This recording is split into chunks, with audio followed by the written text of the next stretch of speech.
सोच के देखिए क्या बीती होगी। जिससे बिना बात किए चले आए, जिससे बिना अनुमति लिए चले आए, सप्तपेदी के 7 फेरों में जिसके साथ शपथ खाई थी कि तेरा साथ नहीं छोड़ूंगा, राम के अनुराग में जिसे छोड़कर चले आए वो उर्मिला। और जिसने अपनी बड़ी बहन सीता को आदर्श माना और इस बात को स्वीकार कर लिया कि कोई बात नहीं, चले गए तो कोई बात नहीं, वो लक्ष्मण दोनों एक दूसरे के साथ कैसे सामने आए होंगे। उर्मिला खड़ी हुई, मुस्कुराई, रोई नहीं। उन्होंने ऐसा नहीं किया, वो खड़ी हुई और मुस्कुराई, और मुस्कुरा कर क्या बोली, मेरे उपवन के हरिण, मेरे बाग के हिरन। क्या बढ़िया बात कही है कलकत्ता वालों। मेरे बाग के हिरन, मेरे उपवन के हिरण आज वनचारी। मेरा हिरन आजकल जंगल घूम रहा है।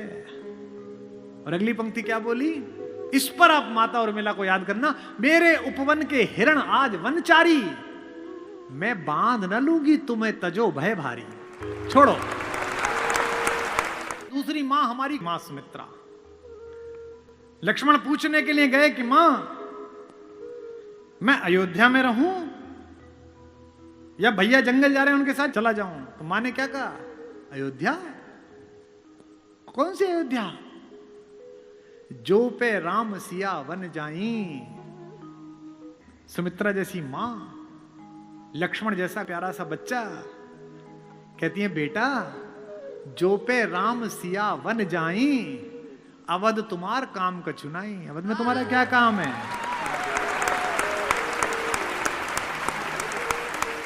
जहां राम है वहीं अयोध्या है। अवध तुम्हारा काम का चुनाई।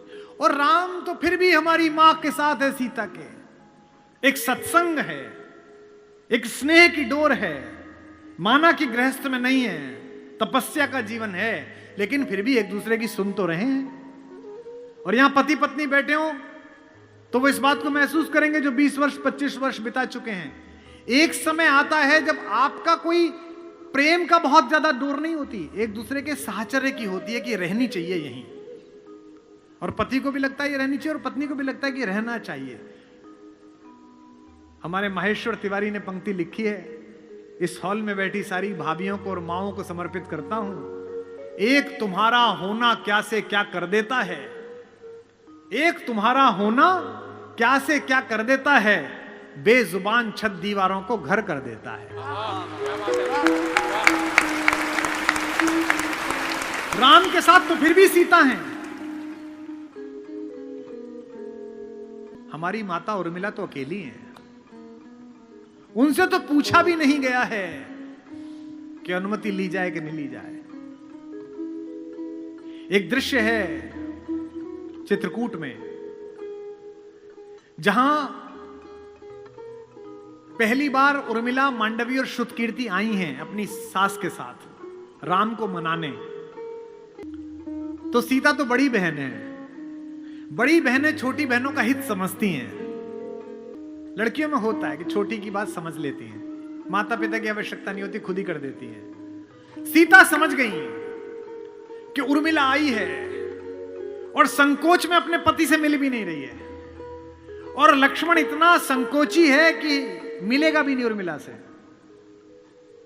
तो भाभी ने बुला के कहा कि बेटा इधर आओ। लक्ष्मण ने कहा जी भाभी। वो मेरी कुटिया में बेटा फूलों की डाली रखी है, वो जरा डाली उठा लाओ, माला बनानी है देवताओं के लिए। उनको पता है कि उनकी कुटिया में उर्मिला बैठी है। उन्हें लगा इस बहाने ही दोनों थोड़ा मिल लेंगे। उत्साह में भरे हुए लक्ष्मण की भाभी का काम करने जा रहा हूं, खटखट खटखट खटखट पहुंचे। जैसे ही झोंपड़ी का दरवाजा खोला और अंदर घुसे, देखा उर्मिला। सोच के देखिए क्या बीती होगी। जिससे बिना बात किए चले आए, जिससे बिना अनुमति लिए चले आए, सप्तपेदी के 7 फेरों में जिसके साथ शपथ खाई थी कि तेरा साथ नहीं छोड़ूंगा, राम के अनुराग में जिसे छोड़कर चले आए वो उर्मिला। और जिसने अपनी बड़ी बहन सीता को आदर्श माना और इस बात को स्वीकार कर लिया कि कोई बात नहीं, चले गए तो कोई बात नहीं, वो लक्ष्मण दोनों एक दूसरे के साथ कैसे सामने आए होंगे। उर्मिला खड़ी हुई, मुस्कुराई, रोई नहीं। उन्होंने ऐसा नहीं किया, वो खड़ी हुई और मुस्कुराई, और मुस्कुरा कर क्या बोली, मेरे उपवन के हरिण, मेरे बाग के हिरन, क्या बढ़िया बात कही है कलकत्ता वालों, मेरे बाग के हिरन, मेरे उपवन के हिरण आज वनचारी, मेरा हिरन आजकल जंगल घूम रहा है। और अगली पंक्ति क्या बोली, इस पर आप माता उर्मिला को याद करना, मेरे उपवन के हिरण आज वनचारी, मैं बांध न लूंगी तुम्हें तजो भय भारी, छोड़ो डरो मत, मैं बांधूंगी, मैं तो देखने आई हूं कि मेरे उपवन में जो हिरन खेलता था वो जंगल में कैसा कूद रहा है। उनका मन बड़ा कर रही है।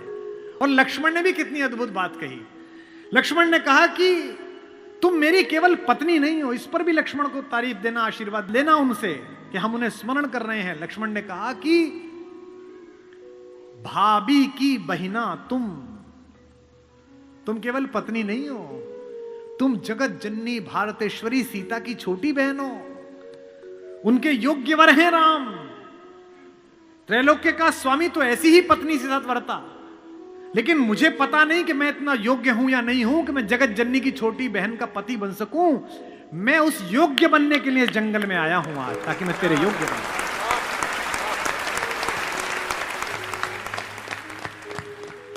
भाभी की भगनी तुम केवल अर्थ नहीं मेरे उपभोग, तपने दो वन में कुछ मुझको बनने दो केवल निज योग्य, मुझे थोड़ी तपस्या करने दो, अपने लायक बनने दो। तुम तो कौन हो, मेरी पत्नी थोड़ी हो तुम पहले सीता की बहन हो, खानदान, और मैं केवल राम के पीछे चलने वाला एक लड़का।